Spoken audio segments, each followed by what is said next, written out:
নমস্কার বন্ধুরা।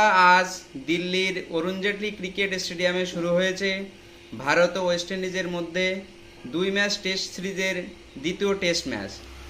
তো দ্বিতীয় টেস্ট ম্যাচে যথারীতি ভারতের অধিনায়ক শুভমান গিল টসে জিতে প্রথমে ব্যাটিং করার সিদ্ধান্ত নেয় এবং যথারীতি ভারতের দুই ওপেনার যশস্বী জয়সওয়াল এবং কেএল রাহুল ওপেনিং করতে নামে। তো ওপেনিংয়ে নেমে শুরুটা বেশ ভালোই করেছিল। উদ্বোধনী জুটি 58 রানের মাথায় শেষ হয়। কেএল রাহুল ব্যক্তিগত 38 রান করে তিনি আউট হয়ে যান। তারপরে ক্রিজে নামেন সাই সুদর্শন। তো সাই সুদর্শন ও যশস্বী জয়সওয়ালের মধ্যে একটা ফ্যান্টাস্টিক পার্টনারশিপ হয়। তো 193 রানের মাথায় 193 রানের একটা ফ্যান্টাস্টিক পার্টনারশিপ হয় যশস্বী জয়সওয়াল এবং সাই সুদর্শনের মধ্যে। তো সাই সুদর্শনের আজকে দুর্ভাগ্য যে তিনি ব্যক্তিগত 87 রান করে আউট হয়ে গেলেন।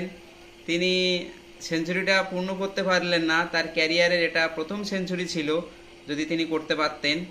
তো যাই হোক, সাই সুদর্শনের জন্য শুভকামনা রইল। যদি ভারত দ্বিতীয় ইনিংসে ব্যাটিং করতে পারে তাহলে যেন সাই সুদর্শন তার সেঞ্চুরিটা পূর্ণ করেন।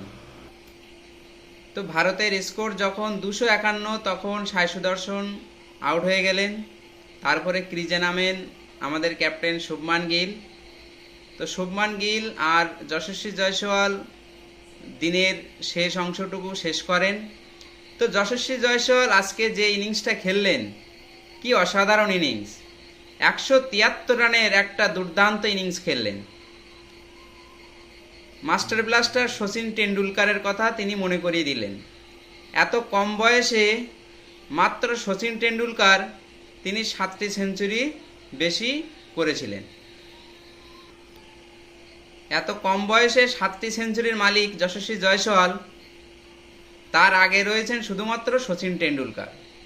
তো আমাদের ভারতের একজন উদীয়মান ক্রিকেটার যশস্বী জয়সওয়ালের জন্য শুভকামনা রইল। তিনি যেন কালকে সকাল সকাল ডাবল সেঞ্চুরিটা পূর্ণ করে যেন ট্রিপল সেঞ্চুরির দিকে এগিয়ে যান। 140 কোটির ভারতবাসী সেই আশায় বুক বেঁধে আছে যে যশস্বী জয়সওয়াল যেন ট্রিপল সেঞ্চুরিটা পূর্ণ করেন। তো টেস্টের প্রথম দিনে ভারত 2 উইকেট হারিয়ে 318 রান করে। তো দিন শেষে আজকে যশস্বী জয়সওয়াল 173 রানে নট আউট ছিলেন এবং শুভমান গিল 20 রানে নট আউট আছেন। তো দেখা যাক ভারত আগামীকাল কত রান করে ওয়েস্ট ইন্ডিজকে ব্যাটিংয়ে পাঠায়। তো বন্ধুরা, তোমরা মতামত প্রকাশ করো যে ভারত আগামীকাল কত রানে ডিক্লেয়ার করতে পারে। আমার মতে কালকে ভারত 550 থেকে 600 রান করার পরে ডিক্লেয়ার করতে পারে। প্রথম দুটো সেশন আশা করি ভারত ব্যাটিং করবে। আজ ভারতের ব্যাটসম্যানরা ওয়েস্ট ইন্ডিজ বোলিংয়ের পুরো নাকানি চুবানি খাইয়েছেন।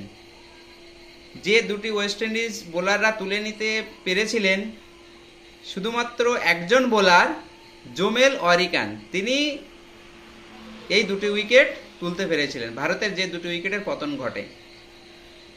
তো দেখা যাক আগামীকাল কি অবস্থা হয়, ভারত কত রানে ডিক্লেয়ার করে। বন্ধুরা, তোমরা মতামত প্রকাশ করো কমেন্টে।